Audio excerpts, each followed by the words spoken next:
Hello दोस्तों, स्वागत है आप सभी का एएनएम ट्यूटोरियल्स में। मैं हूं आदित्य और मैं आज आपके लिए एक नई वीडियो लेकर आया हूं दोस्तों। जैसा कि आप सभी को पता है दोस्तों कि पेपर नंबर 7 है और पेपर नंबर 7 में हम फॉरेस्ट्री की बात करने वाले हैं दोस्तों। ठीक है दोस्तों, हमारे चैनल का नाम मैं आपको बता देता हूँ। पहले थोड़ा सा ब्रीफ इंट्रोडक्शन दे देता हूँ दोस्तों। ठीक है, हमारे चैनल का नाम है एएनएम ट्यूटोरियल्स। ठीक है, हम ऑनलाइन क्लासेस प्रोवाइड करते हैं दोस्तों, वो भी फ्री ऑफ कॉस्ट। यहाँ पे कोई कॉस्ट नहीं है दोस्तों। ठीक है, मैथ्स हो गया, मैथ्स और रीजनिंग कंबाइंड बैचेस होते हैं दोस्तों। मैथ्स और रीजनिंग की कंबाइंड वीडियोस अपलोड होती हैं दोस्तों। जीके जीएस सेंट्रल और छत्तीसगढ़ दोनों का अपलोड होता है दोस्तों।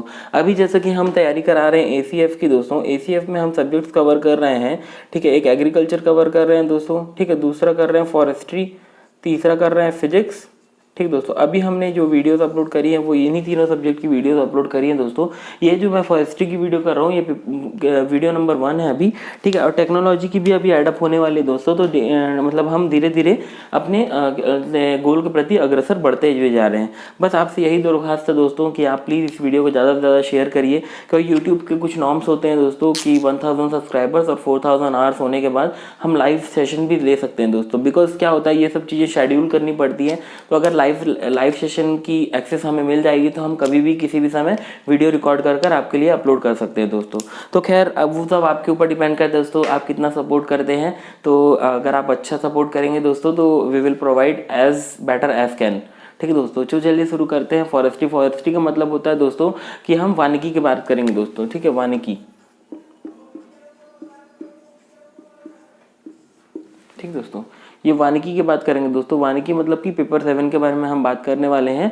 वानिकी, अब इसका सबसे टॉपिक नंबर 1 जो है वो सेल्वीकल्चर है दोस्तों। ठीक है, सेल्वीकल्चर एक ये आप ये जान पा रहे होंगे कि वन संवर्धन प्रणाली एक तरह की मतलब एग्रीकल्चर मीन्स एक फॉरेस्ट उगाने की एक प्रणाली है दोस्तों। फॉरेस्ट को अरेंज करने की एक प्रणाली है, नई टाइप की प्रणाली दोस्तों। उसे यूज किया जाता है दोस्तों, उसे कहा जाता है सेल्वीकल्चर। ठीक है दोस्तों, सेल्वीकल्चर से पहले कुछ चीज देख लेते हैं दोस्तों। What is forest and what is jungle, what is the difference between forest and jungle.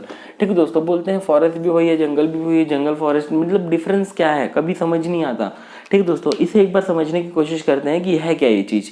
ठीक है दोस्तों, फॉरेस्ट मतलब होता है जंगल और जंगल मतलब होता है, समझ नहीं आता क्या होता है। ठीक है, तो मतलब ये देख लेते हैं। फॉरेस्ट का मतलब होता है वन। ठीक है दोस्तों, और जंगल का मतलब होता है, आप तो जानती हैं, जंगल। ठीक है, अब देख लेते हैं डिफरेंस क्या है। फॉरेस्ट वन वो होता है दोस्तों, वन जिसमें कि ह्यूमन की क्या बोलते हैं इंटरफेरेंस होता है दोस्तों। ठीक है, जैसे कि हम पेड़ पौधे उगा रहे हैं। ठीक है, कोई चीज़ को क्या बोलते हैं आपका, जैसे गार्डन हो गया, हम अपने घर में जो गार्डन लगाते हैं वो भी एक तरह का फॉरेस्ट है। ठीक है, आप जैसे कि आप जानते होंगे कि क्या बोलते हैं, आप नेशनल पार्क जाते हैं, वाइल्ड लाइफ सेंचुरी जाते हैं।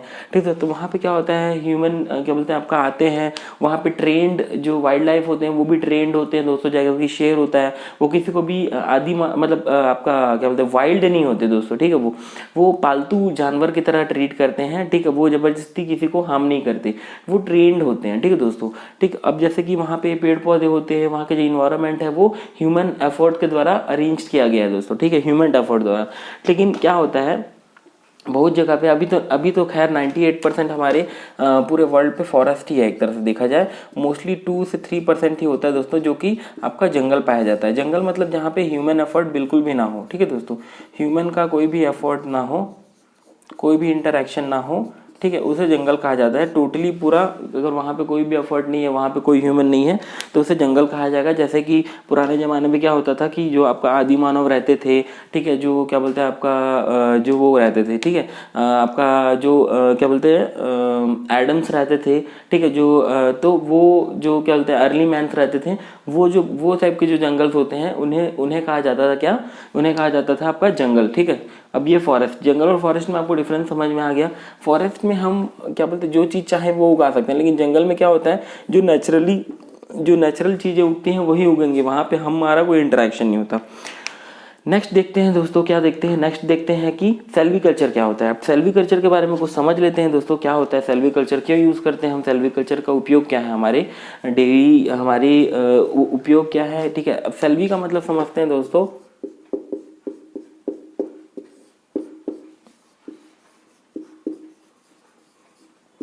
सेल्वी का मतलब होता है फॉरेस्ट और कल्चर का होता है दोस्तों कल्टीवेशन। ठीक है दोस्तों, ये समझ पे आ रहा होगा आपको कि सेल्वी का मतलब होता है फॉरेस्ट और कल्चर का मतलब होता है कल्टीवेशन। मतलब कि फॉरेस्ट में अगर हम कोई कल्टीवेशन कर रहे हैं दोस्तों, दैट्स कॉल्ड आपका सेल्वी कल्चर। ठीक है, अब जैसे कल्टीवेशन को अपन हम ग्रोइंग भी बोल सकते हैं। ठीक है, कोई चीज़ ग्रो कर रहे हैं, ठीक दोस्तों, ग्रो कर रहे हैं। अब जैसे इसका मतलब क्या हुआ, तो फॉरेस्ट में अगर जैसे मान लीजिए बहुत सारी चीज़ें ऐसे कि वन मतलब फॉरेस्ट में हम जैसे कि मान लीजिए ये पेड़ पौधे हैं, ठीक है, इन्हें हम क्या कर रहे हैं, इन्हें इंसेक्टिसाइड से बचाने के लिए, मतलब इंसेक्ट से बचाने के लिए हम कुछ क्या बोलते हैं, क्या दे रहे हैं, फर्टिलाइजर्स प्रोवाइड कर रहे हैं। ठीक है, फर्टिलाइजर्स दे रहे हैं। ठीक है, ये भी एक तरह का सेल्वी कल्चर है।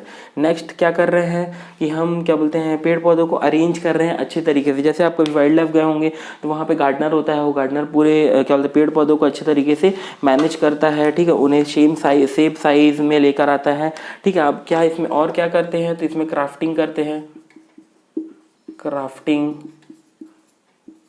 डिज़ाइनिंग, ये सब चीज़ें जो इंक्लूड होती है दोस्तों, ये सेल्वी कल्चर के अंदर आती है दोस्तों। ठीक है, managing using conservation and replacing would lands. ठीक है, वुड्स वगैरह का जो यूज़ करते हैं डेकोरेशन के लिए। ठीक है, वाइल्ड लाइफ में आप देखे होंगे, ठीक है, कि वहाँ पे अपन डेकोरेट करते हैं वुड्स वगैरह से।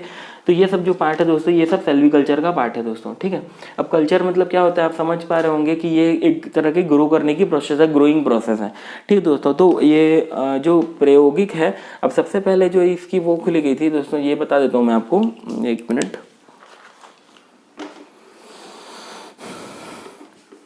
अब इसे हिंदी में समझा देता हूँ आपको दोस्तों। सेल्वी कल्चर के ये है वन को, ठीक है, वन को व्यवस्थित तरीके से, ठीक, वन को व्यवस्थित और वैज्ञानिक तरीके से अरेंज करने का एक प्रोसेस को कहा जाता है सेल्वी कल्चर। सेल्वी कल्चर को हिंदी में कहा जाता है वन संवर्धन प्रणाली, वन को संवर्ध रखने की एक प्रणाली दोस्तों। ठीक है, अब देख लेते हैं कुछ एक नया टॉपिक दोस्तों। इसी के बाद ये टॉपिक ऐड होता है दोस्तों, क्या होता है, एग्रो फॉरेस्ट्री। ठीक है, एग्रो फॉरेस्ट्री भी एक बहुत ही शानदार टॉपिक है दोस्तों। ठीक है, मैं इसे बता देता हूँ सेल्वी कल्चर को। ठीक, अब देख लेते हैं एग्रो फॉरेस्ट्री के बारे में, ये क्या है, इसको कहा जाता है एग्रो फॉरेस्ट्री।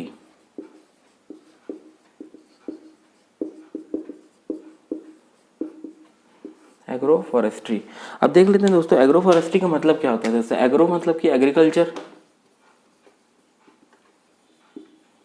और फॉरेस्ट्री मतलब कि फॉरेस्ट। ठीक दोस्तों, अब क्या होता है कि अब देखिए, अगर मान लीजिए आपके पास एक खेत है, ठीक है, खेत में अगर आप कोई पेड़ उगा रहे हैं, आम का पेड़ हो गया, नीम का पेड़ हो गया, जैसे कि बहुत बार क्या होता था, बाउंड्री में नीम के पेड़ उगाए जाते थे। ठीक है, मान लीजिए जो खेत की मेड़ होती है, वहाँ पे नीम के पेड़ उगाए जाते थे दोस्तों।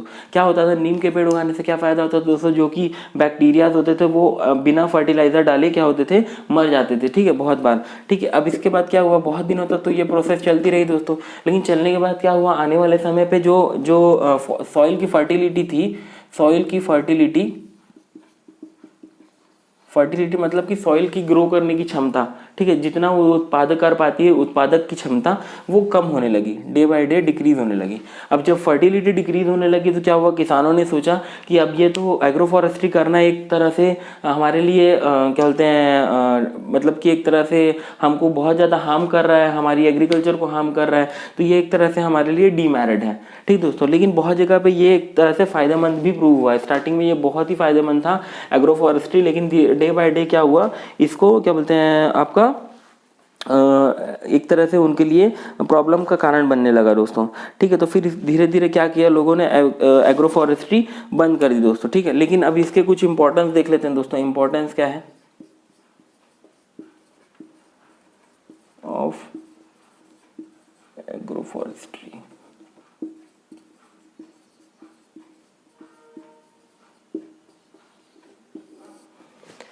इंपॉर्टेंस देख लेते हैं दोस्तों। यहाँ पे कुछ पॉइंट्स में इंपॉर्टेंट के लिखूंगा। ठीक है, और डोमेस्टिक फूड्स, जैसे कि हमें डोमेस्टिक आइटम्स सच एज, ठीक है, टिम्बर, फ्यूल,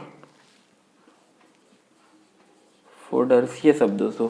अब जैसे टिम्बर आप समझ पा रहे होंगे, जैसे लकड़ी से बने जो उत्पादक है वो वहाँ से हमें मिल जाते हैं। जैसे कि नीम का पेड़ मान लीजिए उग रहा है, कुछ दिनों बाद वो क्या होगा, झड़ने लगेगा, और झड़ जाएगा तो हमें क्या हो जाएगा, वहाँ से टिम्बर मिल जाएगा। फ्यूल क्या मिल जाएगा दोस्तों, पत्तियाँ मिल जाएंगी, लकड़ियों के टुकड़े मिल जाएंगे, वो सब हमारे लिए फ्यूल हो जाएगा। फूडर क्या हो जाएगा दोस्तों, फूडर वो हो गया जैसे कि मान लीजिए बाय प्रोडक्ट उनसे जो मिल रहा है वो हमारे लिए एक तरह से, मान लीजिए लकड़ी जैसे दातून के लिए हम यूज़ कर सकते हैं नीम का, दैट्स कॉल्ड। ये सब जो पार्ट होते हैं दोस्तों, ये सब फूडर के द्वारा कहते हैं प्रोवाइड होते हैं। जैसे कि मान लीजिए अगर हम यहाँ पे आम का पेड़ उगाते हैं दोस्तों, ठीक है, अगर आम का पेड़ उगाते हैं तो एक तरह से ये क्या हो जाएगा, खेती की जगह पे हम खेती भी कर लेंगे। जैसे मान लीजिए गेहूं की खेती हो रही है दोस्तों, ठीक है, तो गेहूं की जगह पे हम गेहूं की खेती भी कर लेंगे दोस्तों। और क्या कर लेंगे, और मान लीजिए अगर हमें आम बेचना है तो हम आम को भी बेच सकते हैं। तो ये तो क्या है, alternate form of investment for farmer. ठीक है दोस्तों, ये अल्टरनेट फॉर्म ऑफ इन्वेस्टमेंट है फार्मर के लिए दोस्तों। तो एक तरह से बहुत अच्छा इन्वेस्टमेंट होता है दोस्तों, जिसमें क्या होता है कि फार्मर के द्वारा एक तरह से आम, जैसे आम अगर मान लीजिए वो ग्रो कर रहा है तो वो आम को भी बेच सकता है और वहाँ पे खेती भी कर सकता है दोस्तों। लेकिन कुछ दिन बाद इसका एक डीमेरिट सामने आता है दोस्तों, जिसमें क्या होता है कि क्या बोलते हैं, हमें 4-5 साल बाद हम उस खेत में क्या बोलते हैं, खेती करना इम्पॉसिबल तरीके से हो जाता है। मतलब कि क्या होता है, देखिए अगर ये पेड़ है तो इस पेड़ की क्या होती है, मोस्टली जड़ें बहुत दूर दूर तक जाती है। अगर कोई बड़ा पेड़ है जैसे कि आम का है, कुछ का भी है, तो उसकी पूरे खेत से भी दूसरे खेत में भी जाती हैं, तो अपने खेत को तो इफेक्ट करता है, दूसरे खेत में भी तक उसकी जड़ें पहुंच जाती हैं दोस्तों। तो ये एक तरह से इफेक्टिव क्या बोलते हैं, अनइफेक्टिव मेथड हो जाता है दोस्तों। तो दोस्तों मैं एग्रो फॉरेस्ट्री के बारे में आपको जितना हो सका उतना बताने की कोशिश किया हूँ दोस्तों। और अगर आपको वीडियो अच्छी लगी है तो प्लीज़ इस वीडियो को लाइक करिएगा, शेयर करिएगा और अपने दोस्तों तक पहुंचाइएगा दोस्तों। अब नेक्स्ट टॉपिक के साथ हम आएंगे, क्योंकि देखिए मैं अगर चाहूँ तो आपको बड़े से बड़े ब्रॉड व्यू में समझाने की कोशिश, मैं जस्ट अ पॉइंट आपके सामने एक्सप्लेन करना चाहता हूँ दोस्तों। क्योंकि देखिए अगर कोई चीज़ को मैं बहुत ही ब्रॉड तरीके से बताऊंगा तो वो वीडियो बहुत ही बड़ी हो जाएगी और आपके वो क्या बोलते चीज़ें समझ में नहीं आएगी। तो इसलिए मैं चाहता हूँ पॉइंट टू पॉइंट अगर आप समझें, और बाकी आप बुक का सहारा लें दोस्तों, because book is the best way to understand. ठीक है, बहुत सारी चीज़ें आपको नोट्स बनाने के लिए वो बुक से ही मिलेंगी दोस्तों। तो बुक के बारे में मैं कमेंट में बता दूंगा दोस्तों कि कौन सी बुक आपको लेनी है फॉरेस्ट्री के लिए। और तो मिलते हैं हम अपनी नेक्स्ट वीडियो पे, तब तक के लिए जय हिंद, जय भारत।